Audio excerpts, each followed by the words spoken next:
Hey guys, Matthew here, and today I want to bring you guys an updated guide on how to progress your Atlas from 0 to 32 Watchstones. Before I get into the video though, I do want to say that I have to give all credit where credit is due, and this is basically off of a Reddit post, literally leached off of a Reddit post from this guy called dbrody6, and it looks like it's about 6 months ago. Now, the reason why I'm making a video, despite the fact that first off, it's not my strategy, and second off, there's a Reddit post to explain the whole thing, is because the Reddit post is one, very long, and two, there's a lot of additional information in the Reddit post that makes it a little bit hard to understand. Like, it's, I guess you could say, over complicated, and it really doesn't have to be. So when I first read the post today, when it was linked to me during my stream, I actually didn't understand most of it. I was like, what? And you really kind of have to get into the game and do it to understand it. Because like I said, it's a little bit overcomplicated. So the goal of making the video is to make it less complicated and a lot more understandable for you guys. And for myself, if I ever, find myself wanting to remember how to properly manage my Atlas. So let's go ahead and take a clean Atlas here. This is my Atlas in the Flashback League right now. As you can see, I have about 10-ish Watchstones. I was working on my 10th one, so pretty slow stuff. But still, I can easily use this Atlas to explain the whole method of this. And it's also paired with my own couple tips that I'll give you guys. So like I said, this is going to take you guys from basically 0 Watchstones all the way up to 32 in the most efficient way possible and the least amount of way possible, literally as fast as you can. And not only as fast as possible, but also it is very good strategy for solo self-found. So in a world where you cannot buy maps from other players, or if you just don't want to buy maps from other players, this strategy is really good because it basically almost removes the entirety of the RNG part of your Atlas progression to some extent, which is absolutely fantastic because a lot of people struggle to, push their Atlas deeper because of the fact that they're not dropping the maps in the region they need to be dropping them. This strategy will actually make that problem obsolete. Completely obsolete, I should say. So let's get into it. So the first rule of the Atlas is that the first 4 Watchstones will always drop in the 4 corners, meaning no matter what you do, you will have to go out there in the 4 corners and get them. The best way to do that is to typically just choose one of the inner regions, and it really doesn't matter which one it is. Typically, I would say Lex Proxima and Tyrn's End are just better candidates, Lex Proxima being my favorite, and I'm going to beeline directly as fast as possible to an outer region. So as you can see, there was a pretty clear path this league. What I did, I went Tower into Underground C into Courtyard into Excavation to get my first map in the outer region as possible. So now, if you're wondering why I didn't complete Fields or, for example, Arsenal or Lookout, is it because I didn't drop them? It's actually not because I didn't drop them. Because for all I know, I might have dropped a Lookout, I might have dropped an Arsenal, I might have dropped the Fields, but I completely ignored those maps entirely until, as I was running Tower, I actually dropped Underground C. And I did the same thing after Underground C. I basically ignored, and I would have ignored any maps that did not directly lead me to the outer region after that. So for example, in Underground C, you can drop Villa. Now Villa can actually lead you to the outer region, but it can also lead you to Ramparts, which is a T4 in the inner region, or it can even lead you to other adjacent maps that are prior to that. If you look at Arsenal, it's kind of the same thing. Sure, it can lead you to the outer region, but it can also lead you to Fields or to Arena, which are not maps in the outer region. So the most straightforward line that I could do was Tower, and then I farmed a Tower until I was able to drop Underground C. Then you farm Underground C until you're able to drop Courtyard, and Courtyard directly into Excavation. And by doing it this way, you get into your first outer region within literally a handful of maps. That's how easy it is, because obviously sustaining Tower is not hard. It's a T1 map, and sustain and dropping to underground sea and courtyards is also so very easy because they're so low tier. You can get them from Xana. She can sell them to you because they're super low tier. You can get them from her master missions. You can also obviously get them to drop when running the maps. So it is a very good way to do that. Now, once you have gotten into your first outer region, the best way to get into the other 3 outer regions is going to be to use Orb of Horizons. Now, Orb of Horizons are fairly cheap. Typically, they're about half a chaos at the start of a league. They can go all the way up to a chaos, but that's where I would say that they're at their highest price is about a chaos each. But typically, in the past 3 or so leagues, I've bought a lot of these for about 0.5 chaos each on the first day of a league, and that's where they are most useful is on the first day of a league. So what this is going to allow you to do is that the moment that you get into your first outer region and you get to start farming in this region to get your first Watchstones, which is going to take a total of 3 maps, any leftover map from this region after that, you are going to be able to use Orb of Horizons to turn them into a natural T4 or T5 map, even better, into one of the outer regions, being Leader Arthrain, New Vastir, and Herrick Hamlet. You only need 1 map, basically, in each of the regions to completely complete your first 4 Watchstones. And the reason for that is, let's say that I get into my first corner and I get to Excavation after farming Courtyard. Now I drop Excavation. I'm going to go ahead and complete Excavation. Now let's say after I complete Excavation, I get another Excavation back, and then I also get a Toxic Sewer. What I'll do is I'll take the Excavation, since I already completed it, and I'll use Orb of Horizons until I get it into a map that is either in Lear Arthrain, New Vastir, or Herrick Hamlet, and I will complete it after that. As soon as I get a map into one of those regions, I'm going to complete it. After that, I'm going to go ahead and run my Toxic Sewer that I just dropped from Excavation.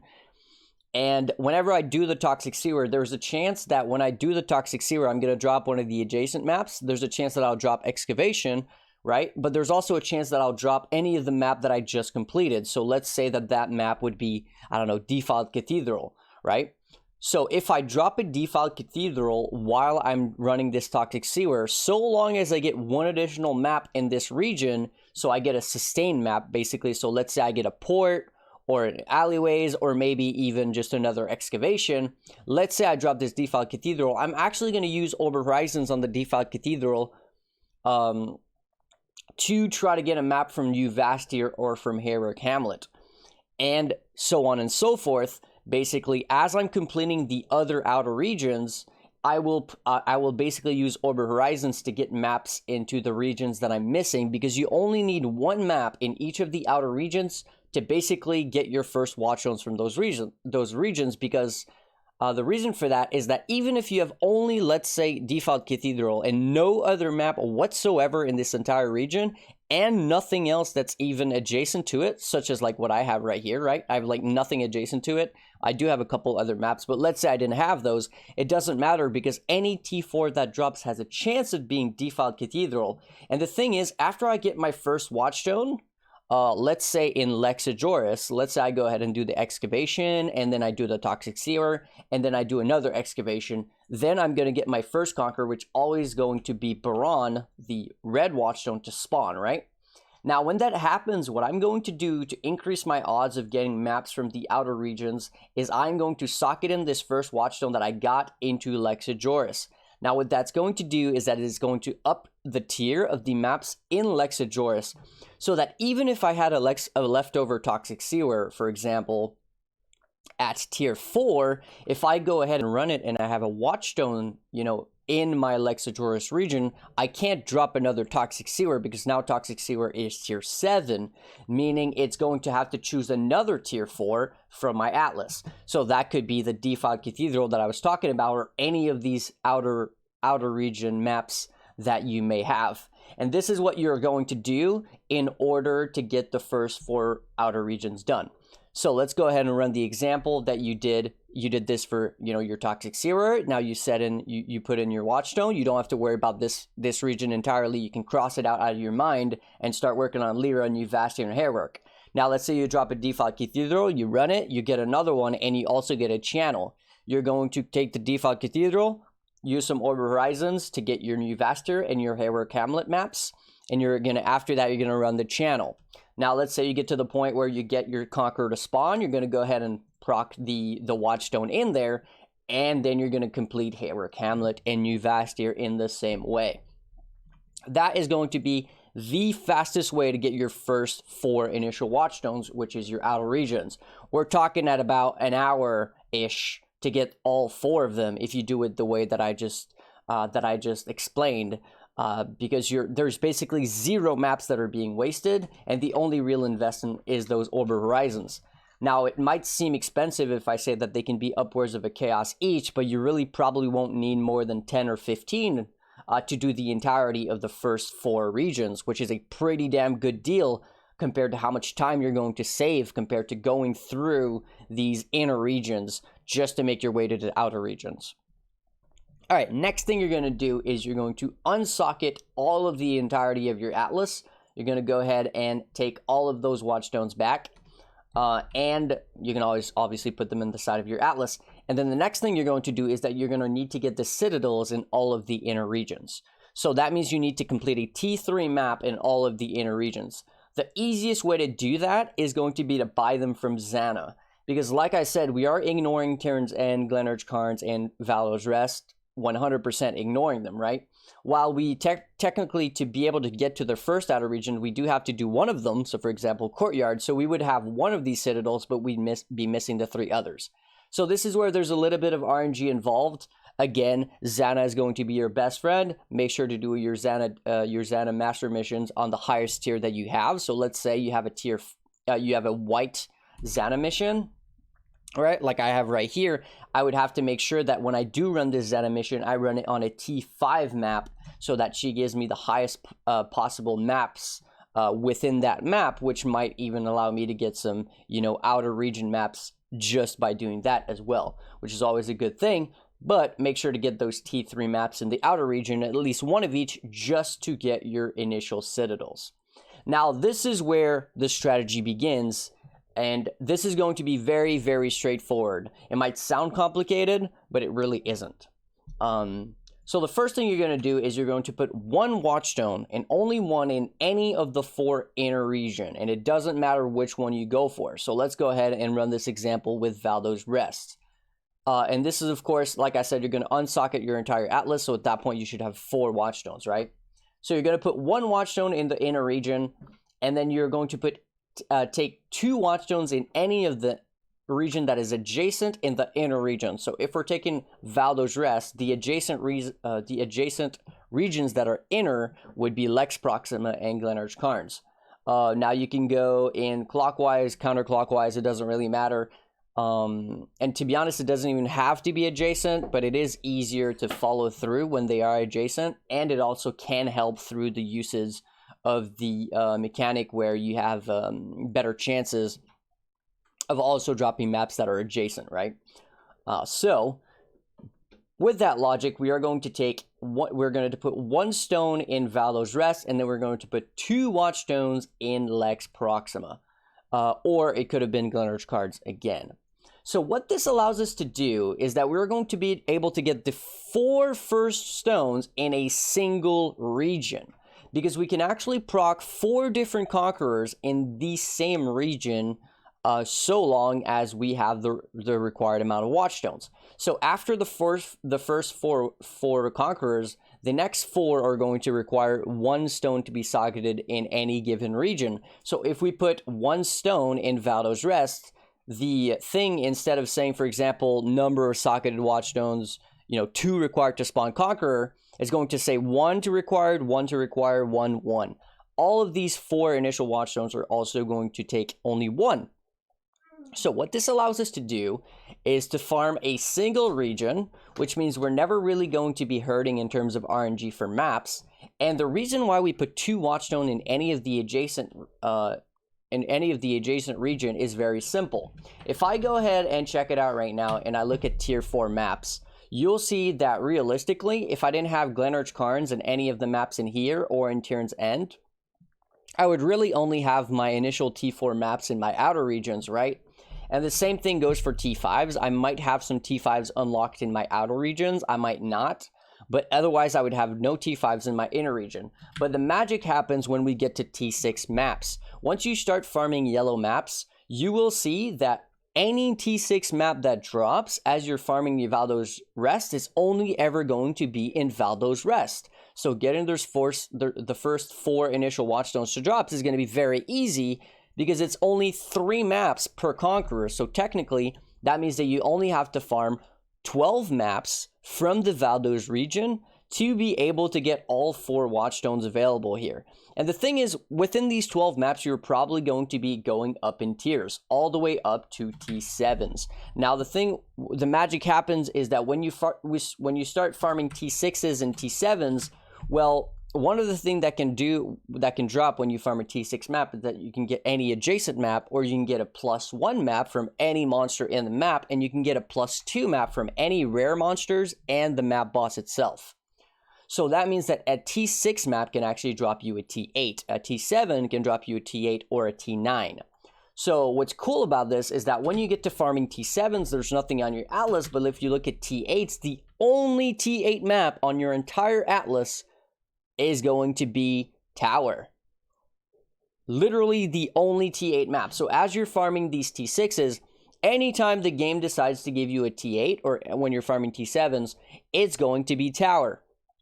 Now, that's amazing because by the time you're done farming your 4 Watchstones in Valdo's Rest, you are probably going to have 5, 6, 7, maybe even 8 tower maps already ready to go to get your next set of 4 Watchstones.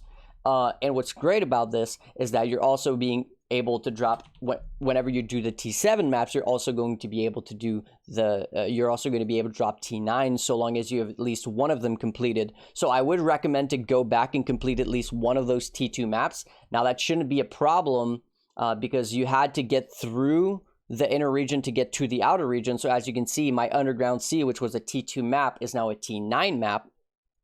So that all works in my favor because as I'm farming, say, Lighthouse, I can actually drop Underground Sea.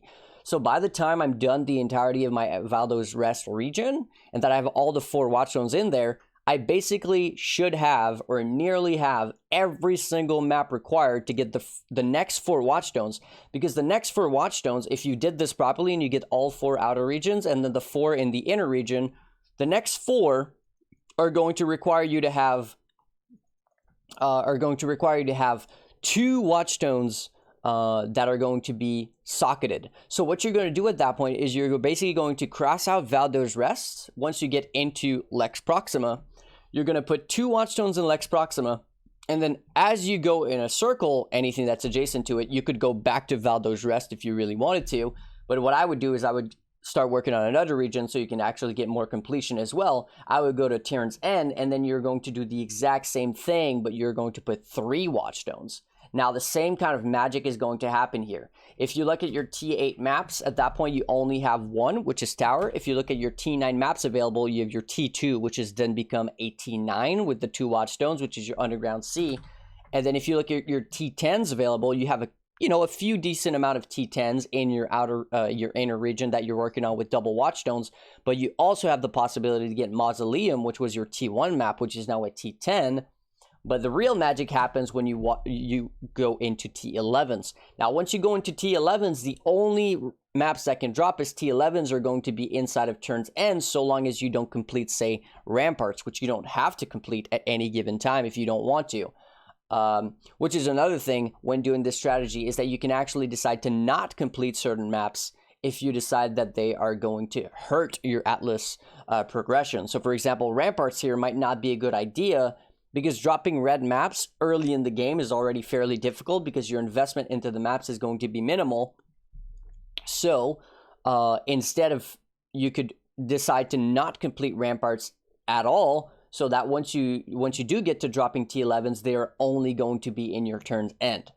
Now you're going to do the exact same thing here. You're going to farm your Lex Proxima, your Tower, your Arid Lake, your Overground Shrine, your Underground Sea, your Lookout, Mineral Pools, Villa, Arsenal, Arena, any of these maps inside this zone, you're going to farm all of them until you get the next 4 Conquerors, because those are going to require 2 Watchstones. Now, once you have the next 4, which as you can see, I don't actually have them yet.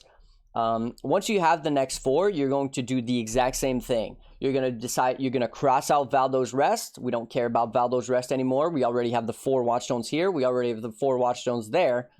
Next, we're going to go work on Turn's End. And the way to do that is now for me, it says not obtained, obtained, not obtained, not obtained, and it says Conqueror cannot spawn. But as you can see, it says one of them says 2 Watchstones required and the other says 3. But if I was doing this strategy, and if I would have done this strategy, which is a shame that I actually didn't really know about this, it would all say 3 Watchstone, 3 Watchstone, 3 Watchstone, 3 Watchstone, so I could work on the next 4 in the same exact region.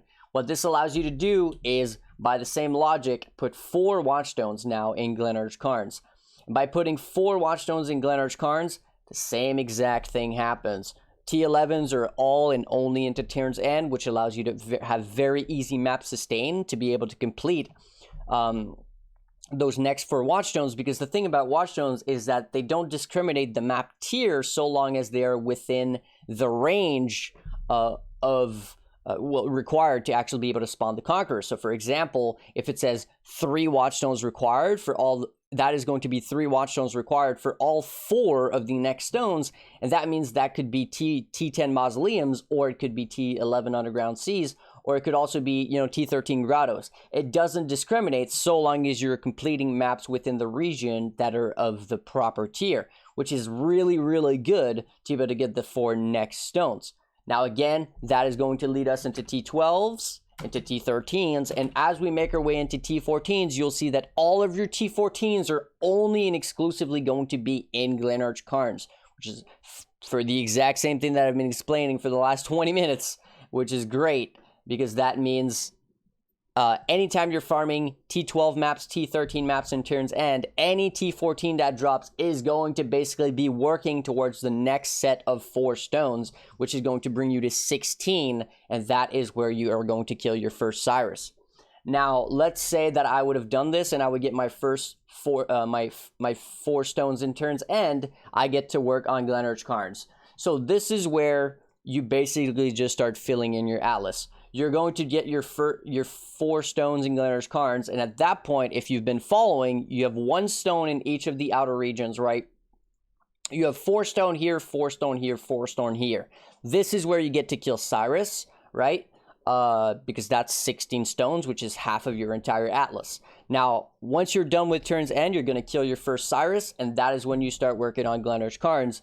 And the way that you do that is you're basically going to socket 4 Watchstones in Glenarch Cairns, because it's going to say 4 Conquerors, 4 Watchstones required to spawn the Conqueror, and then you're going to take 4 more Watchstones and socket into any of the other outer region, and it really doesn't matter which one.